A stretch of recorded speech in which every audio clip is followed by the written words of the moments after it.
Okay, so everyone kept saying, go to Ganja, visit Ganja. So I decided to visit Ganja. Basically, because I can visit Ganja with this train, and since I've never been on a train, I'm like, okay, why not? Let's do it. I had so much expectation because I've seen so many movies about how trains actually, work. So I had to go with my passport. I went with my Liberian sister. And then I got in there, and then there was first class, and this was first class, not so different from business class, but since I cut my coat according to my size, my dear, I went for my business class.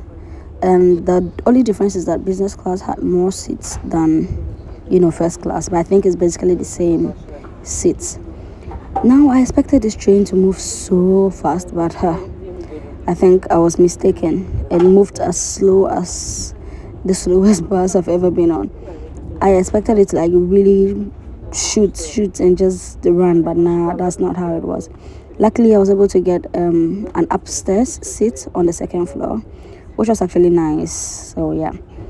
Oh, we got to Ganja. It was actually beautiful. The air was beautiful. It was fresh, and I was ready to, really explore the city. Saw some, black guys, and definitely had to say hi, even though I did not record them. And then we started exploring this. Ganja! We are in Ganja! So first we took a boat, to just see how the city really looks like. It's very neat, I must say, even though it is not as developed as Baku, but it's very neat, and the air is so fresh.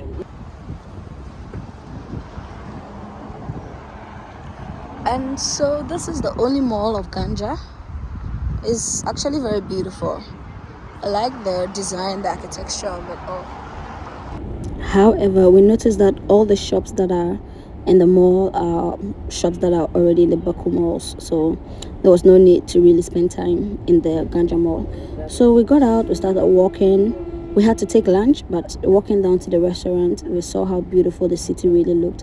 And this is like the Ganja city itself, so this is like the city center. And it was just so beautiful to behold. Now, someone recommended a very traditional restaurant, so we decided to walk there and try the traditional food. And then so this is the restaurant. I can't pronounce it. Gloglu, I don't know. And I saw one soup I really wanted to try. I tried it. It's called, okay, I don't know how to pronounce it, but it was actually very delicious and very, very fulfilling. I don't want to murder the name, and that's why I'm not pronouncing it.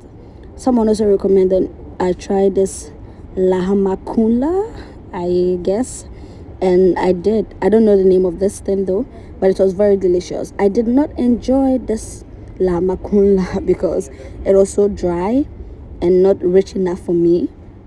But what did not disappoint was the kebab, especially the beef kebab. It was so soft and melted in our mouths, like I don't know, I just fell in love with it so much.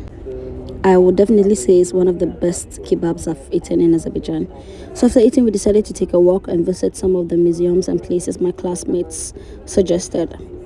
But on our way, we met these kids who were beggars. Oh God. I'm trying to get my coins for them. He's so aggressive. Don't worry, I have some coins for him. Don't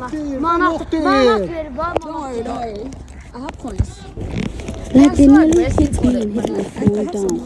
Like what kind of aggressiveness is that? Anyway, so we moved to the Carpet Museum, which was, closed for, I don't know, the day because it was Saturday, or I think most of the museums were really closed because I really wanted to visit the Nizami Museum and other places.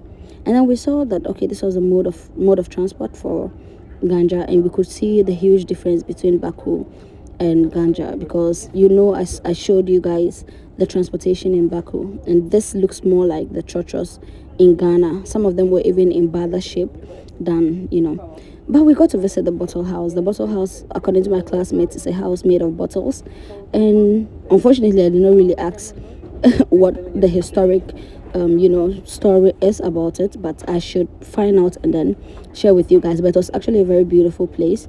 You could see the bottles intelligently laid in the architecture, and I think that was just something I took some pictures there. Maybe you can see it on my Instagram, but it was very beautiful.